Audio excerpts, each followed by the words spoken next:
6/11 का है, यानी 6 नवंबर का है। बाबा रोज हमें प्रैक्टिस कराते हैं, रोज हमें स्मृति दिलाते हैं। अपनी अवस्था को बनाने के लिए बाबा रोज याद दिलाते, बच्चे तुम देह नहीं हो, देही हो। तो बाबा ने कहा देही अभिमानी अवस्था बनाओ, बार बार देह की तरफ आकर्षण नहीं होना है। और देही अभिमानी अवस्था कैसे बनेगी? अभी आशा दीदी मुरली सुना रहे थे ना, वो स्पष्ट कर रहे थे। देही बाबा ने, ब्रह्मा बाबा ने जिस समय 350 बच्चों को इकट्ठा किया, और कोई ऐसे जैसे घर के नहीं थे, बहुत अच्छे रहस्य घर के थे, बहुत अच्छे पैसे वाले करोड़पति घर के थे। तो बाबा ने उनसे क्या काम नहीं कराया। दीदी कहती थी, अभी कह रही थी कि जैसे मनोहर दादी है, रतनमयी दादी है, सारा बिजली का फिटिंग का काम दादी करती थी। कोई मकान बना, कुछ बना, तो इन दादियों से बाबा ने सब कुछ कराया। बर्तन भी मंजवाया, झाड़ू पोछा भी लगवाया, टायर को चप्पल भी बनवाया। विजेंद्रा दादी, निर्मल शांता दादी कोई कम थोड़ी थे, दीदी मनमोहिनी कम थोड़ी थी। सब दीदियाँ, ये दादियाँ बहुत अच्छे अच्छे परिवार की आई थी। और बाबा ने उनसे खुद कर्म करके सिखाया, यानी उनकी देह अभिमान को तोड़ा। तो दीदी कह रही थी कि यज्ञ की खूब सेवा करो, खूब स्थूल सर्विस करो, तो आपकी देह अभिमान टूटता जाएगा। जितना आप यज्ञ की स्थूल सेवा करोगे, उतना आपकी देह अभिमान टूटने के बजाय बाबा से प्यार होने लगे। यज्ञ किसका है? बाबा का है। तो आज बाबा ने कहा देही अभिमानी अवस्था बनाने का मूल आधार है बाप की याद। अगर देही अभिमानी अवस्था नहीं तो बाप की याद नहीं आ सकती। दूसरा बाबा ने कहा अगर आपके अंदर विक्रम है, विक्रम का बोझ सिर पर है, और कैसे दिखाई देगी कि आपके अंदर विक्रम का बोझ है, खत्म नहीं हुआ है, तो कैसे दिखाई देगी? बाबा ने कहा ज्ञान की धारणा नहीं, उन बच्चों को ज्ञान की धारणा नहीं होगी। अगर विक्रम का बोझ सिर पर बहुत है तो ज्ञान की धारणा हो ही नहीं सकती। तो ज्ञान की धारणा करने के लिए बाप की याद में रहकर विक्रमों को खत्म करना पड़ेगा। अगर विक्रम खत्म नहीं होता तो ज्ञान की धारणा भी हो नहीं सकती। सार है मीठे बच्चे, देही अभिमानी बनने में ही तुम्हारी शक्ति है। देही अभिमानी बनने में ही तुम्हारी शक्ति है। तुम श्रीमत पर रूहानी सर्विस में लग जाओ।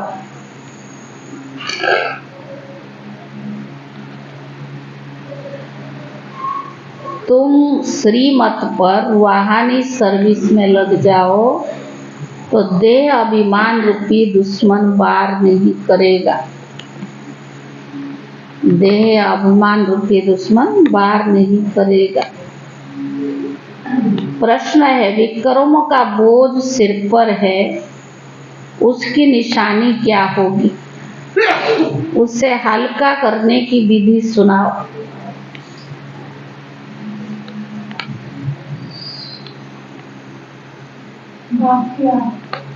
बाप की याद। उत्तर है जब तक। प्रश्न है, विक्रमों का बोझ सिर पर है, उसकी निशानी क्या होगी? उससे हल्का करने की विधि सुनाओ।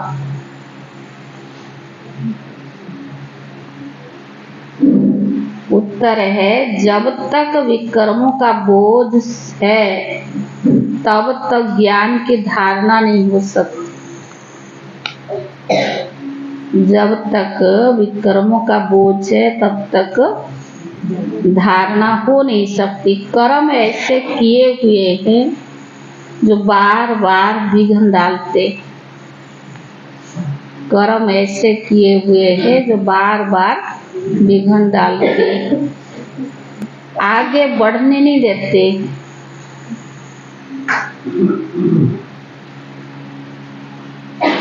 इस बोझ से हल्का होने के लिए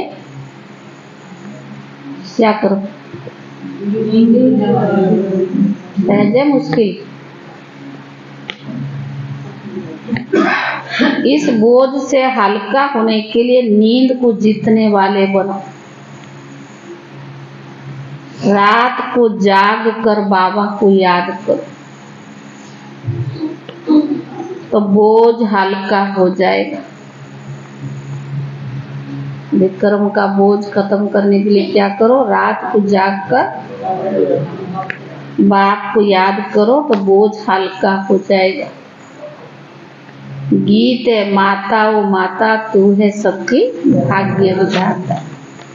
ओम शांति। यह हुई जगदम्बा महिमा की महिमा, क्योंकि यह है नई रचना।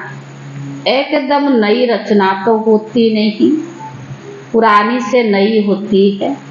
मृत्यु लोक से अमर लोक जाना है, यह जैसे जीने और मरने का सवाल है। या तो मृत्यु लोक में मरकर खत्म होना है, या तो जीते जी मरकर अमर लोक में चलना है। जगत की माँ माना जगत को रचने वाली। यह जरूर है बाप स्वर्ग का रचयिता है। रचना रचते हैं ब्रह्मा माँ द्वारा।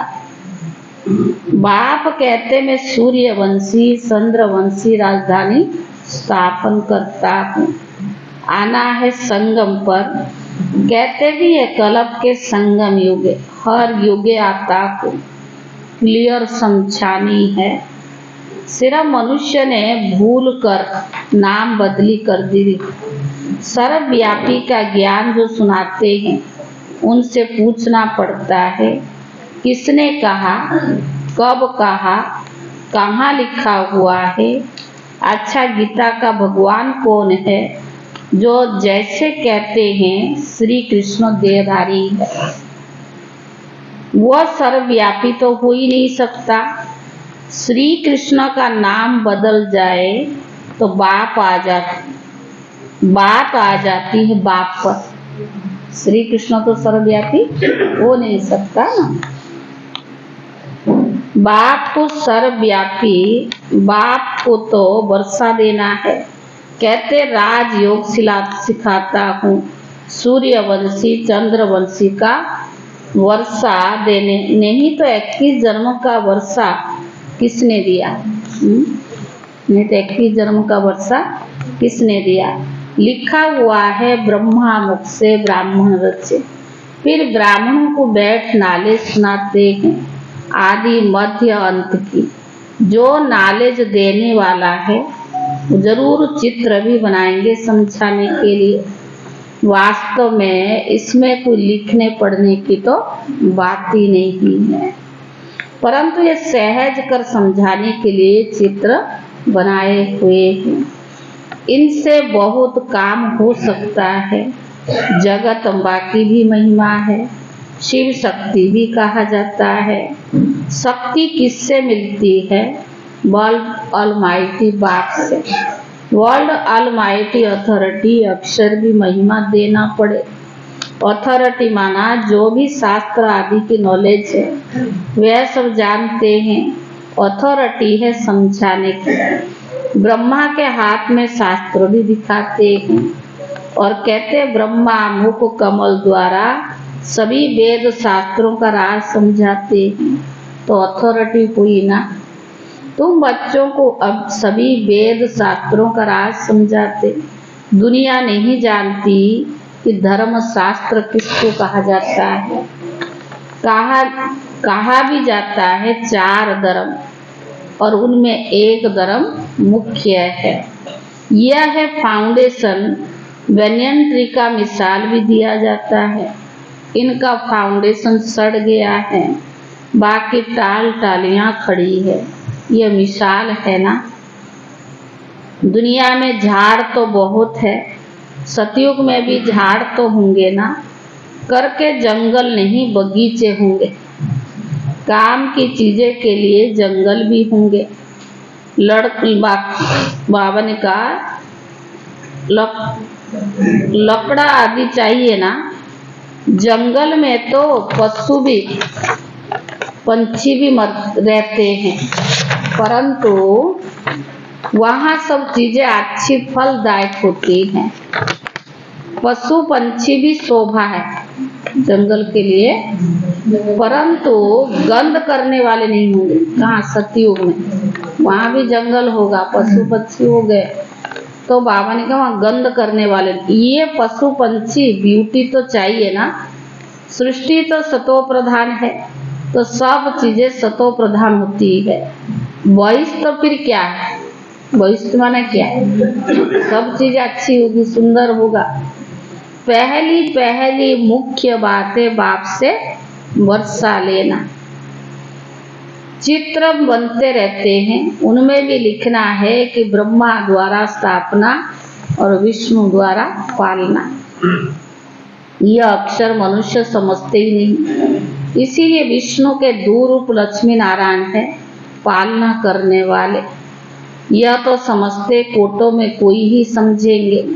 फिर लिखा हुआ है आश्चर्यवत सुनंती कथंती सुनवंती कथंती। नंबरवार पुरुषार्थ अनुसार अपना पद प्राप्त करते हैं। कहाँ ना कहाँ ये बातें लिखी हुई है। भगवान उवाच अक्षर ठीक है। भगवान की बायोग्राफी अगर बिगड़ जाए तो शास्त्र भी खंडन हो जाए। देखने में आता है बाप दिन प्रतिदिन अच्छी पॉइंट्स देते रहते हैं। पहले तो निश्चय कराना है कि भगवान ज्ञान का सागर है, मनुष्य सृष्टि का बीज रूप है। चैतन्य बीज में नॉलेज किसकी होगी? जरूर झाड़ तो होगी ना। तो बाप आकर नॉलेज समझाते ब्रह्मा द्वारा। ब्रह्मा कुमार कुमारियां भी तो नाम अच्छा है ना। प्रजापिता ब्रह्मा के कुमार कुमारियां ढेर है, इनमें अंधश्रद्धा की कोई बात नहीं। यह तो रचना है ना। बाबा मम्मा अथवा तो माता पिता सब कहते हैं जगत अम्बा सरस्वती ब्रह्मा की बेटी है। यह प्रैक्टिकल में बीके है। पहले भी ब्रह्मा द्वारा नई सृष्टि रची थी, और फिर जरूर ब्रह्मा द्वारा ही रचना होगी। सृष्टि के आदि मध्य अंत का राज बाबा ही समझाते हैं, इसलिए इनको नॉलेजफुल भी कहा जाता है। बीज में जरूर पूरे वृक्ष की नॉलेज होगी। उनकी रचना चैतन्य मनुष्य सृष्टि है। बाप राजयुग सिखलाते हैं।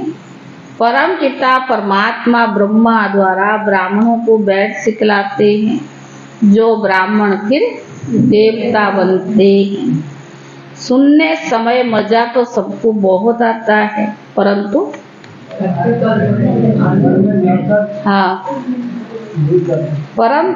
देह अभिमान के कारण धारणा नहीं होती है। यहाँ से बाहर गए और खलास। अनेक प्रकार का देह अभिमान है, इसमें बड़ी मेहनत चाहिए। अनेक प्रकार का देह अभिमान, इसमें मेहनत चाहिए। बाप कहते बच्चे नींद को जीतने वाले बनो। देह अभिमान को छोड़ अभी देही अभिमानी बनो। रात को जाग कर याद करना है, क्योंकि तुम्हारे सिर पर जन्म जन्मांतर के विक्रम का बोझ बहुत है, जो तुमको धारण करने नहीं देती। धारणा क्यों नहीं होती? विक्रम का बोझ बहुत है। और बाबा ने कहा रात को जाग करके याद करो। कर्म ऐसे किए हैं, इस कारण देही अभिमानी नहीं बनते। पिछले कर्मों का खाता इतना कड़ा है तो चाहते हुए भी देही अभिमानी नहीं बन पाते। गपोड़े बहुत मारते हैं, बड़े गपोड़े का चार्ट भी लिखकर भेज देते हैं कि हम 75% याद में रहते हैं।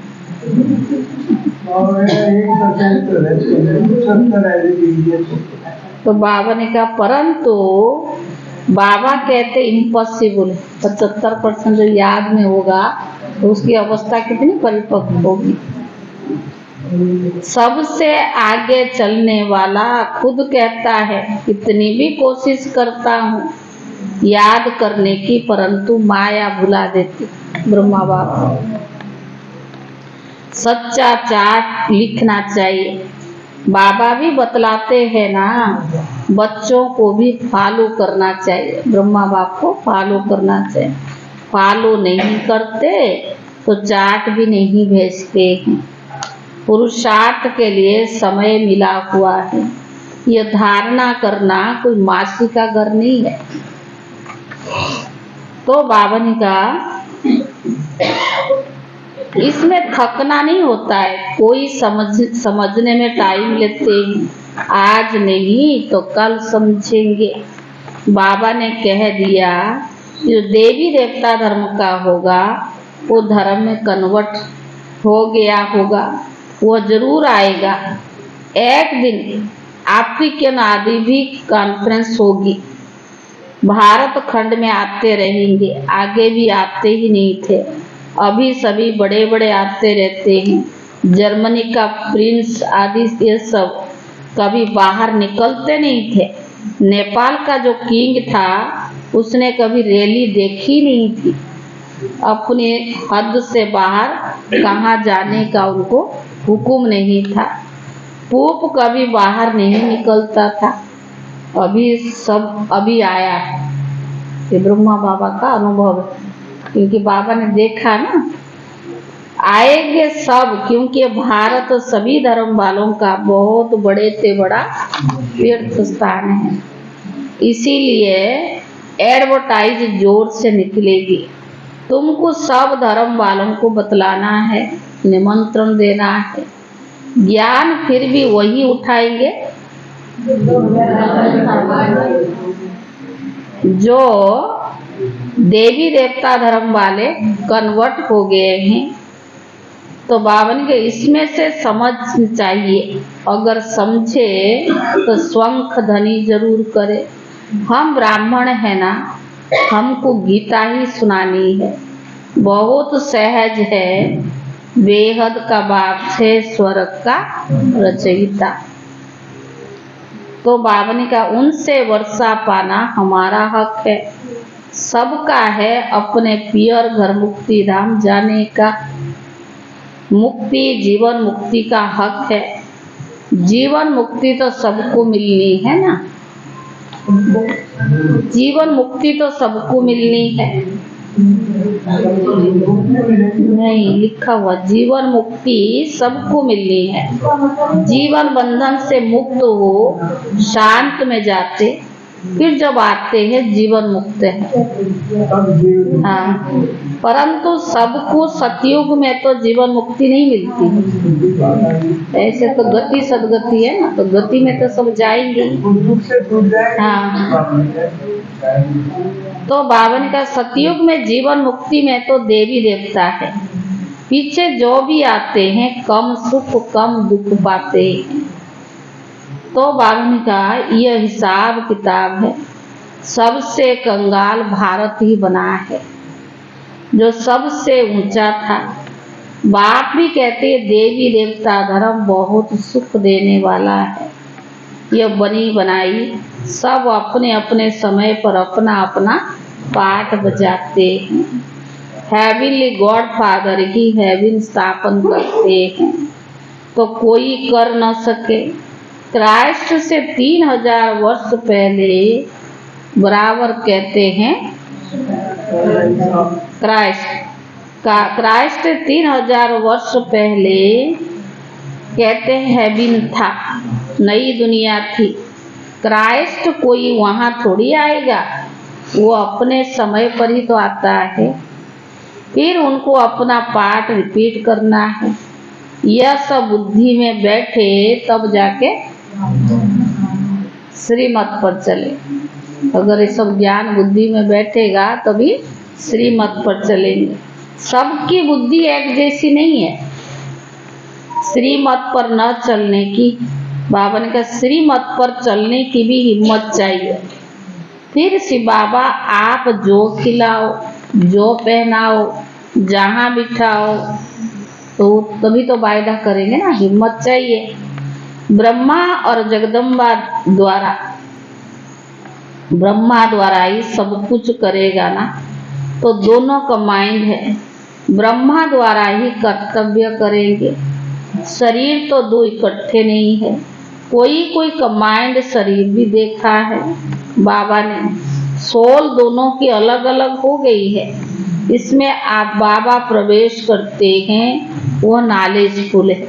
तो नॉलेज किस द्वारा तो देवे ना, माने कईयों का देखा नहीं, जुड़वा शरीर होते हैं। हाँ, तो आत्मा तो अलग अलग है ना, शरीर इकट्ठा है। तो बाबा ने कहा वर्षा तो ब्रह्मा द्वारा ही कर्तव्य करेंगे। तो बाबा ने कहा नॉलेज किस द्वारा दे? श्री कृष्ण का चित्र तो अलग है, यहाँ तो ब्रह्मा चाहिए। प्रैक्टिकल में ब्रह्मा कुमार कुमारियां कितने हैं? यह कोई अंधश्रद्धा तो है नहीं। एडॉप्टेड चिल्ड्रन को भगवान पढ़ाते हैं। कल पहले जो एडॉप्ट हुए हैं वही अब होते हैं। बाहर ऑफिस में तो कोई नहीं कहेंगे कि हम बीके हैं। यह गुप्त हो गया ना। शिव बाबा की संतान तो है ही। बाकी नई रचना, नई सृष्टि की रचनी होती है। पुरानी सो नया बनाते हैं। आत्मा में खाद पड़ने से वो पुरानी हो जाती है। फिर सच्चा कैसे बने? झूठी चीज को आग में डालते हैं पवित्र करने के लिए, तो कितना बड़ा विनाश होता है। यह त्योहार आदि सब भारत के हैं। यह किसके और कब के कोई जानते नहीं। नॉलेज बहुत कम उठा सकते हैं। पिछाड़ी में करके एक आधी राजाई मिली, उससे क्या बहुत थोड़ा सुख हुआ ना। दुख तो आस्ते आस्ते शुरू हो जाता है। इसीलिए अच्छी रीति पुरुषार्थ करना है। कितने नए बच्चे तीखे गए हैं, पुराने अटेंशन नहीं देते हैं, क्योंकि पुरानों में देह अभिमान बहुत है। सर्विस करने वाला ही बाप की दिल पर चढ़ेगा। कहा जाता है ना, अंदर एक बाहर दूसरा। बाबा अंदर से प्यार अच्छे अच्छे बच्चों को करेंगे। कोई बाहर से अच्छे हैं, अंदर से खराब होते हैं। कोई सर्विस नहीं करते हैं, अंधों की लाठी भी नहीं बनते हैं। अभी मरने जीने का सवाल है। अमरपुरी में ऊंच पद पाना है। मालूम पड़ता है कि किस किस ने कल पहले पुरुषार्थ करके ऊंच पद पाया था। वह सब देखने में आता है। जितना जितना देही अभिमानी बनेंगे,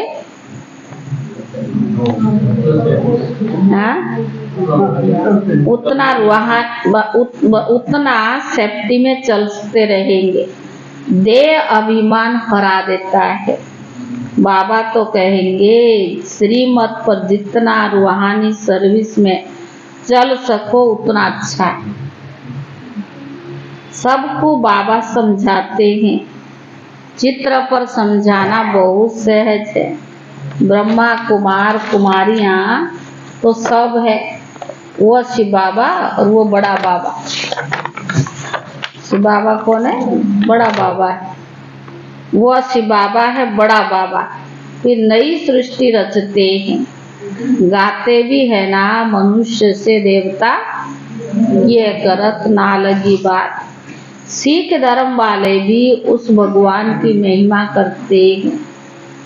गुरु नानक के अक्षर बहुत अच्छे हैं। जप साहेब को तो सुख मिलेगा। ये सार बाबा ने कहा यह तंत्र यानी सार है। सच्चे साहेब को याद करेंगे तो सुख पाएंगे, अर्थात सच्चे साहेब को याद करेंगे तो सुख पाएंगे, अर्थात वर्षा मिलेगा। मानते हैं ना एक ओंकार, आत्मा को कोई काल नहीं खा सकता। आत्मा मैली होती है, बाकी विनाश नहीं होती है, इसीलिए अकाल मूर्त कहते हैं। बाप समझाते हैं मैं अकाल मूर्त हूँ, तुम आत्माएं अविनाशी है। हाँ, बाकी पुनर्जन्म में आती है, हम एक रस है बाबा। हाँ नहीं आता। साफ बतलाते हैं मैं ज्ञान सागर हूँ, मैं रूप बसंत हूँ। तो ये बातें समझकर समझानी है, अंधों की लाठी बनना, जियादान देना है, फिर कभी अकाल मृत्यु नहीं होगा। तो बाबा ने कहा तुम काल पर विजय पाते हो। बाबा ने कहा कभी अकाल मृत्यु नहीं होगा, क्योंकि तुम काल पर विजय पाते हो। अच्छा मीठे मीठे सिखी ले दे बच्चों प्रति, माता पिता बाप दादा का याद प्यार और गुड मॉर्निंग। रूहानी बाप की रूहानी बच्चों को नमस्ते।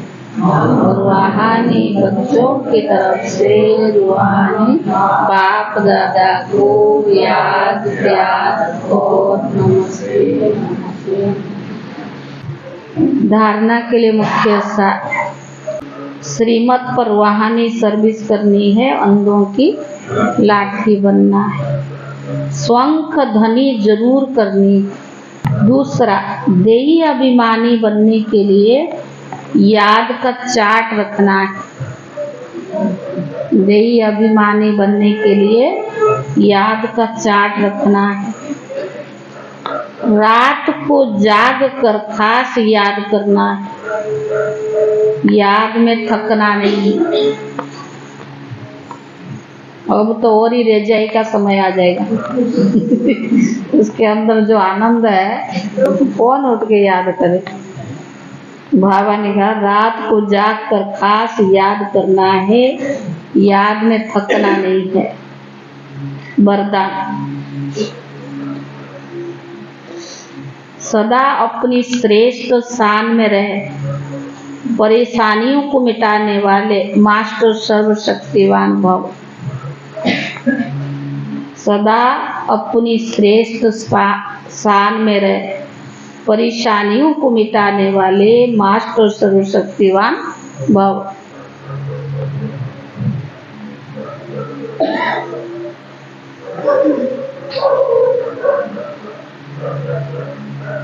सदा यह वरदान स्मृति में रहे कि हम अपनी श्रेष्ठ शान में रहने वाले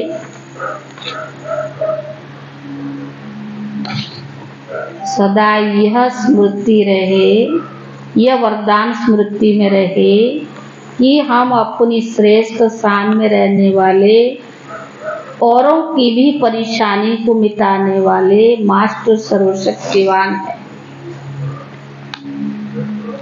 कमजोर नहीं है, श्रेष्ठ शान के तख्त पर है।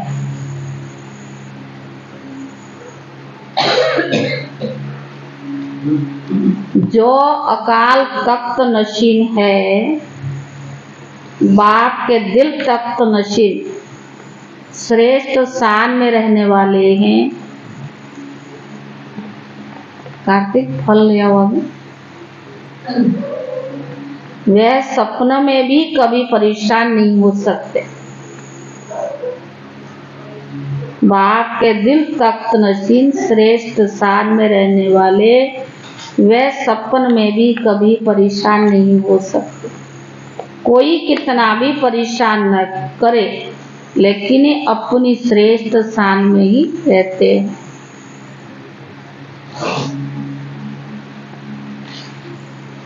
स्लोगन: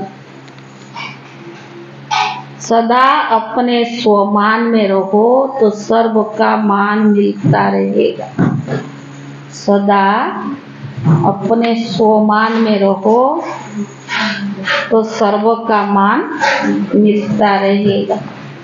अभी योग के बाद